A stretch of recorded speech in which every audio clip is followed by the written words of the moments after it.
am young, I am 20 years old, yet I know nothing of life but despair, death, fear, and fatuous superficiality cast over an abyss of sorrow. I see how peoples are set against one another, and in silence, unknowingly, foolishly, obediently, innocently slay one another. It's only terrible to have nothing to wait for. But now, for the first time, I see you are a man like me. I thought of your hand grenades, of your bayonet, of your rifle. Now I see your wife and your face and our fellowship. Forgive me, comrade. We always see it too late. Why do they never tell us that you are poor devils like us? That your mothers are just as anxious as ours, and that we have the same fear of death, and the same dying and the same agony. Forgive me, comrade, how could you be my enemy? Life did not intend to make us perfect. Whoever is perfect belongs in a museum.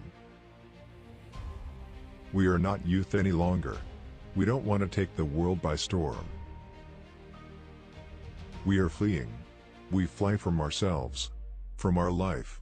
We were 18 and had begun to love life and the world, and we had to shoot it to pieces. It is very queer that the unhappiness of the world is so often brought on by small men. We are forlorn like children, and experienced like old men.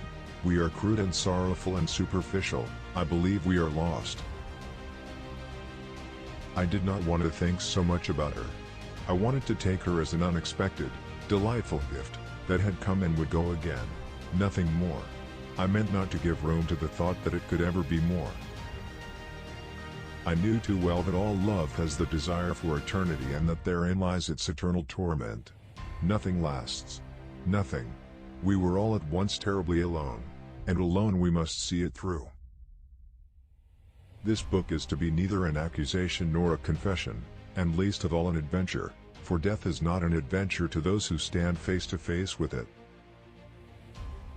It will try simply to tell of a generation of men who, even though they may have escaped shells, were destroyed by the war. Strange how complicated we can make things just to avoid showing what we feel. Keep things at arm's length. If you let anything come too near, you want to hold on to it.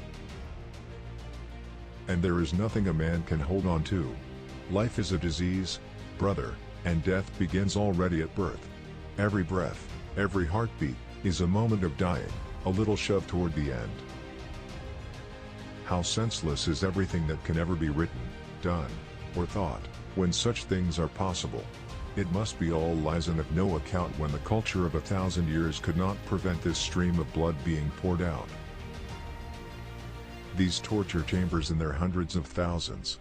A hospital alone shows what war is. You may turn into an archangel, a fool, or a criminal, no one will see it. But when a button is missing, everyone sees that. We have so much to say, and we shall never say it. He fell in October 1918, on a day that was so quiet and still on the whole front, that the Army report confined itself to the single sentence, all quiet on the Western Front.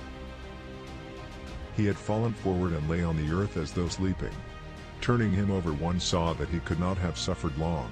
His face had an expression of calm, as though almost glad the end had come. I wandered through the streets thinking of all the things I might have said and might have done had I been other than I was. That is the remarkable thing about drinking, it brings people together so quickly. But between night and morning it sets an interval again of years.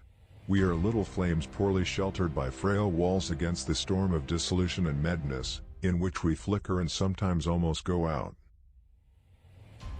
We creep in upon ourselves and with big eyes stare into the night, and thus we wait for morning. Why does a man live? In order to think about it. We came to realize, first with astonishment, then bitterness, and finally with indifference, that intellect apparently wasn't the most important thing, not ideas, but the system, not freedom, but thrill.